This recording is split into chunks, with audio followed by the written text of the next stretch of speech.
스트레스는 마치 성공을 위해 당연히 감내해야 하는 것처럼, 견딘 자는 승리자로, 견디지 못하고 무너진 자는 패배자처럼 몰아가는 사회잖아요. 그거 아니거든요.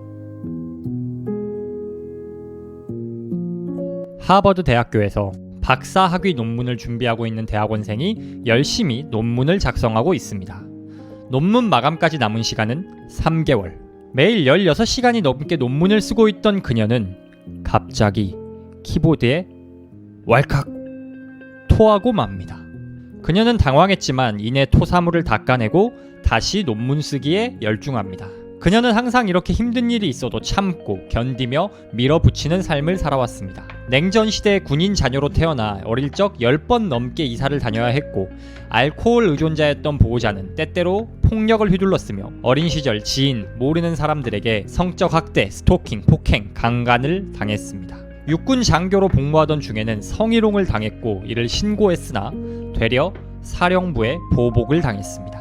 그럼에도 불구하고 그녀는 모든 스트레스, 트라우마를 무시하고 부정하고 모른 척했습니다. 대신 더 노력해서 더 많은 것을 성취하는 것에 몰두했습니다. 그 결과 예일대, 하버드대, MIT에서 학위를 취득했고 조지타운 대학교에서 종신재직권을 얻을 정도로 큰 사회적 성취를 이뤘습니다. 그러나 그녀가 애써 무시하던 스트레스와 고통은 고스란히 그녀의 몸에 쌓이고 있었습니다. 20대부터 만성호흡기 질환, 축농증, 천식, 각혈, 불면증, 편두통에 시달렸고 2004년에는 스트레스가 시신경을 공격해 시력을 잃을 뻔하기도 했습니다. 실제로 3주간은 완전히 실명 상태가 되기도 합니다. 그 외에도 전신염증, 면역기능 손상이 나타났고 PTSD와 우울증을 진단받게 됩니다.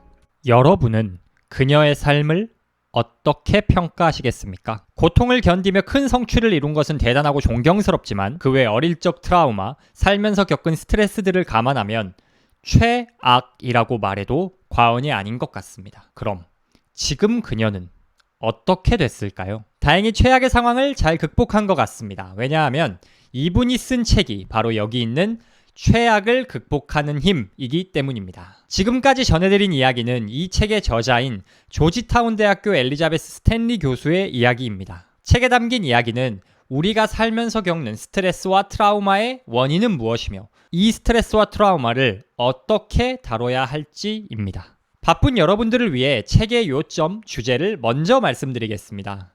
이 책의 주제는 인내의 창을 넓혀라입니다. 여기서 말하는 인내의 창이란 우리 각자가 감내할 수 있는 스트레스와 트라우마의 크기라고 보시면 됩니다. 그런데 뭔가 이상합니다. 왜 똑같은 사건을 겪는데 누군가는 스트레스를 적게 받고 누군가는 극심한 고통을 받는 걸까요? 그 이유는 스트레스와 트라우마는 객관적 실체가 아닌 우리의 반응이기 때문입니다.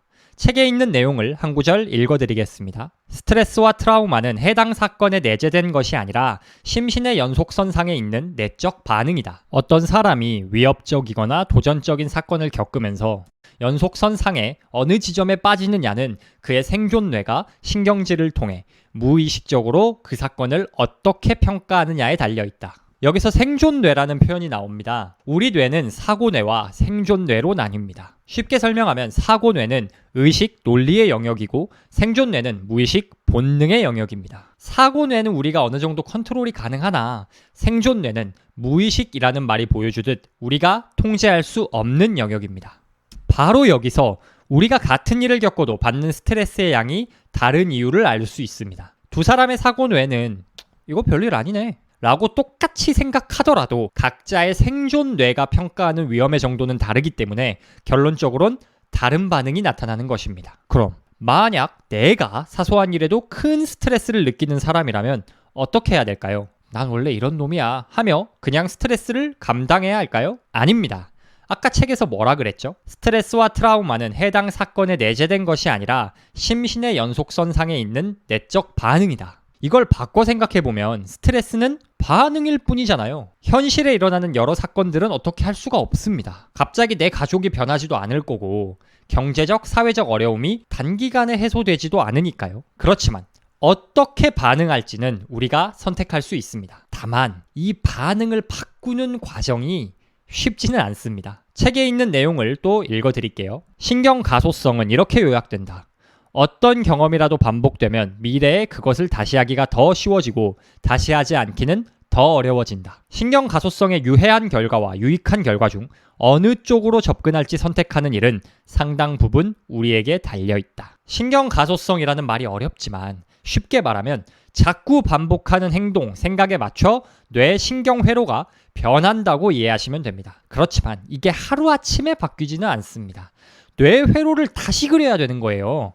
역시 우리가 맨날 작심삼일 하던 데는 이유가 있습니다. 아니 뇌가 하지 말라는데 어떡해? 기본적으로 설정된 뇌의 기본값을 따르지 않고 새로운 습관을 끈기 있게 반복해야 새로운 습관이 형성될 수 있는 겁니다. 스트레스도 마찬가지입니다. 같은 사건을 겪어도 스트레스를 적게 받고 인내의 창 안에서 효율적으로 다루려면 꾸준한 단련이 필요합니다. 오케이, 알겠어. 그런데 어떻게 단련을 해야 인내의 창을 넓힐 수 있는데 싶으시죠? 책에서 제안하는 방법은 MFIT입니다. 이 말은 Mindfulness Based Mind Fitness Training의 약자인데 마음 챙김 기반 마인드 트레이닝 정도로 해석하면 될 것 같습니다. MFIT의 구체적인 비법들을 다 소개하기엔 너무 오래 걸려서 그냥 저자가 이런 행동들이 인내의 창을 넓히는데 좋다고 말하는 것만 몇 가지 간략하게 소개해 드릴게요. 첫째, 명상입니다. 요즘 마음 챙김이 유행하면서 점차 명상을 하는 사람들이 많아지고 있습니다. 그만큼 명상 기법들이 정말 다양한데 그 중에서도 저자는 몸이 땅이나 의자와 맞닿아 있는 지점의 감각을 느끼는 데 집중하는 접촉 지점 연습이나 몸 구석구석에서 느껴지는 느낌을 살피는 바디 스캔 명상을 추천합니다. 이런 명상들은 땅과 의자에서 느껴지는 지지감을 통해 생존 뇌에 난 안전하다 라는 감각을 줘서 스트레스 각성을 해소하는 효과가 있다고 합니다. 유튜브에 바디 스캔 명상이라고 검색해 보시면 관련 명상 콘텐츠가 많이 있습니다. 스트레스가 느껴질 때면 이런 영상들 참고하셔서 생존 뇌를 진정시키도록 해보시기 바랍니다. 둘째, 성찰 일기 쓰기입니다. 의식의 흐름에 따라 그냥 일기를 쭉 써내려가는 겁니다.